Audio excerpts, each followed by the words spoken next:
Hello and welcome to this first video update from Casterbridge for the Prosperity Wealth Portfolios. I'm Julian Menges, Head of Strategy at Casterbridge and Lead Manager for the Prosperity Wealth Portfolios.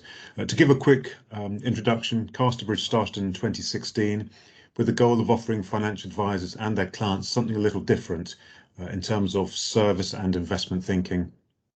I joined a couple of years later to head up their managed portfolios, and I've been in the industry advising both institutions and private clients for around 35 years now. Our plan is to do these updates 4 or 5 times a year, mainly around the time when we make changes to portfolios, which are called portfolio rebalances.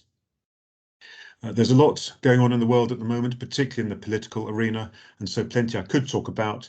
But in the interest of keeping this update to no more than perhaps 4.5 minutes, I'm going to focus on 2 topics.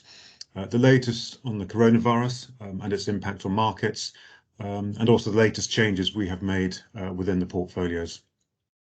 With regards to the coronavirus, as we've all heard in the last 10 days or so, we have this new variant, the Omicron variant. The situation is changing almost daily, so I'm not going to go into any detail, but I think early indications are that this is more transmissible, but leads to less serious illness than other variants, which is often the normal progress of a virus. Up until this news came out, equity markets have been strong, thanks to the continuing economic recovery. Then the variant struck, markets wobbled, but have since recovered. So equities have become more volatile recently. But I think it's important to look through the noise and reassure ourselves on several points. The latest round of company results have generally been very strong. We're seeing a lot of companies recovering ahead of expectations. And what has been impressive to us is the adaptability of many companies dealing with the challenges they have seen over the last 18 months or so, particularly with regards to disrupted supply chains and rising inflation. Few companies are immune from the pandemic, and actually some have even been benefiting during this period. But some of the factors we look for when selecting companies or types of funds for our portfolios are strength of management, operational flexibility, and pricing power. A couple of other areas of note in markets just recently has been the recent fall in bond yields.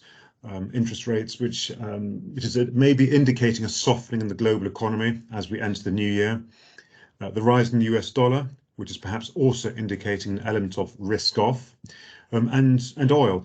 It has recently fallen back from around $75 a barrel to, from $85 a barrel to around $70, but it is still up 45% this year.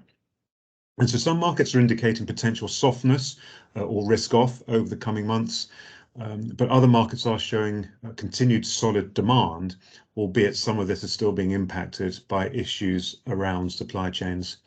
So bringing this all together, what have we been doing for the portfolios? How are we positioned, and where do we see the opportunities?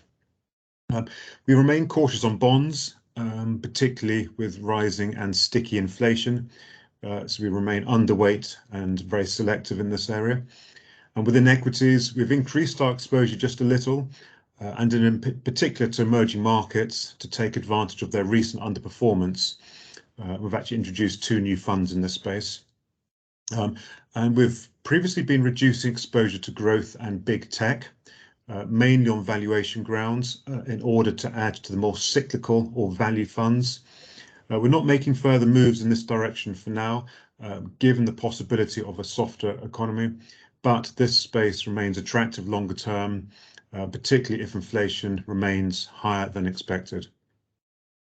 And so to summarize the positioning on the portfolios and where we see the best opportunities, we're style neutral for now. So we've got a mix of growth funds, particularly in emerging markets, and more value funds, for example, in the UK and Europe, with a small bias to mid and smaller companies.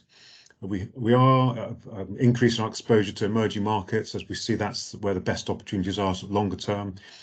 And finally, we've introduced an even greater bias to risk and our key themes within the higher risk portfolios.